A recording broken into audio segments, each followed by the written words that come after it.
नमस्कार दोस्तों, मैं राहुल एक बार फिर से आप सभी का हार्दिक अभिनंदन करता हूं। दोस्तों, आज मैं आपको बताऊंगा क्यों था कर्ण का विजय धनुष अर्जुन के गांडीव धनुष से बेहतर। पर इससे पहले दोस्तों, अगर अभी तक आपने हमारा चैनल सब्सक्राइब नहीं किया है तो पहले कर लीजिए दोस्तों, क्योंकि इसके लिए आपको कोई भी चार्ज या पैसा नहीं देना पड़ता।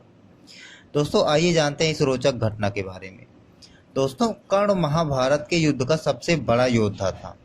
जिस प्रकार अर्जुन के पास गांडीव धनुष होने के कारण उसे गांडीवधारी कहा जाता था, उसी प्रकार महारथी कर्ण के पास एक अद्भुत धनुष था जिसका नाम था विजय। दोस्तों, उस विजय धनुष के कारण ही कर्ण को विजयधारी कहा जाता था।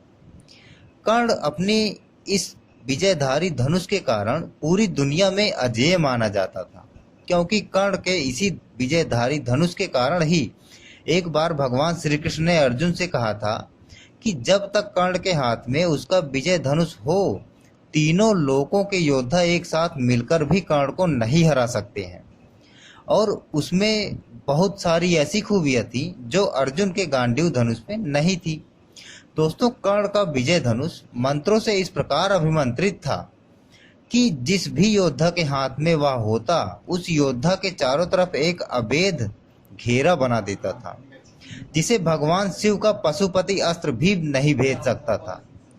मंत्रों से अभिमंत्रित होने के कारण उस विजय धनुष पर जिस भी बाण को रखकर चलाया जाता था, उस बाण की ताकत उसकी वास्तविक ताकत से कई गुना बढ़ जाती थी। कहते हैं, किसी धनुष के प्राण उसके प्रत्यंचा में होती है, और विजय धनुष की प्रत्यंचा इतनी मजबूत थी कि उसे दुनिया की किसी भी अस्त्र और शस्त्र से नहीं काटा जा सकता था। विजय धनुष की इन खूबियों को जानकर आप तो समझ ही गए होंगे कि विजयधारी कर्ण पर तीनों लोकों में कोई भी विजय नहीं प्राप्त कर सकता था। चलिए हम आपको बता दें कि यह विजय धनुष महारथी कर्ण के पास आया कैसे। बताते हैं कि इस विजय धनुष का निर्माण स्वयं निर्माणकर्ता विश्वकर्मा जी ने किया था, और इसका निर्माण तारकासुर राक्षस के पुत्र की नगरी त्रिपुरा का विनाश करने के लिए किया गया था।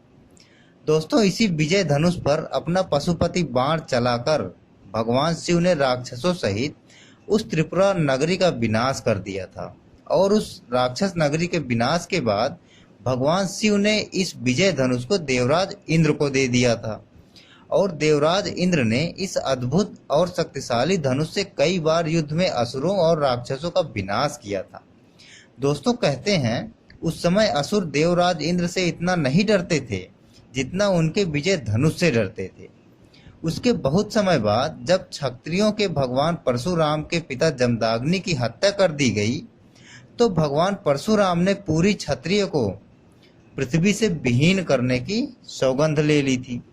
ऐसे समय पर भगवान शिव ने भगवान परशुराम को विजय धनुष देवराज इंद्र से दिलवाया था।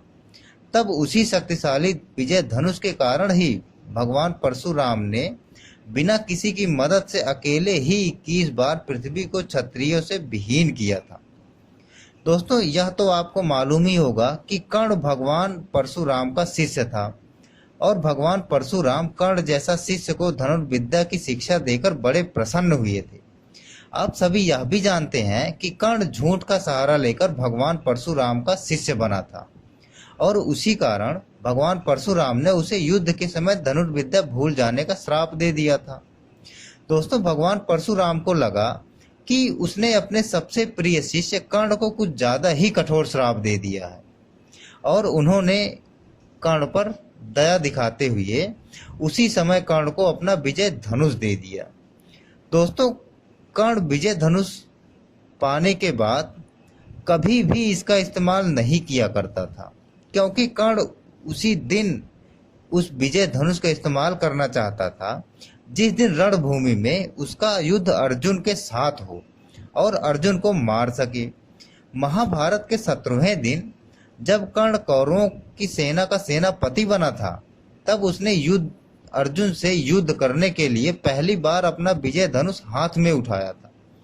परंतु दुर्भाग्य से कर्ण के रथ का पहिया जमीन में धंस गया, तो वह रथ का पहिया निकालने के लिए नीचे उतर गया था और अपना विजय धनुष रथ में ही छोड़ दिया था।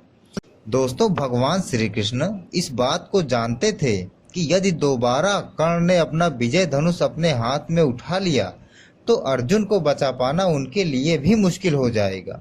इसलिए उन्होंने अर्जुन से कर्ण को उसी अवस्था में बाणों से भेद देने का इशारा किया और अर्जुन ने असहाय कर्ण को उसी अवस्था में मार डाला। दोस्तों, अगर आपको ये रोचक तथ्य, ये पौराणिक कथा अच्छी लगी है तो अपना सुझाव हमें कमेंट बॉक्स में ज़रूर दें। और अभी तक अगर आपने हमारा चैनल सब्सक्राइब नहीं किया है तो प्लीज़ कर लीजिए दोस्तों, क्योंकि हम आपके लिए ऐसे रोचक तथ्य, ऐसे पौराणिक कथाएं लेकर आते रहेंगे। इसी के साथ मैं राहुल आपसे विदा लेता हूं। नमस्कार, शुभ रात्रि।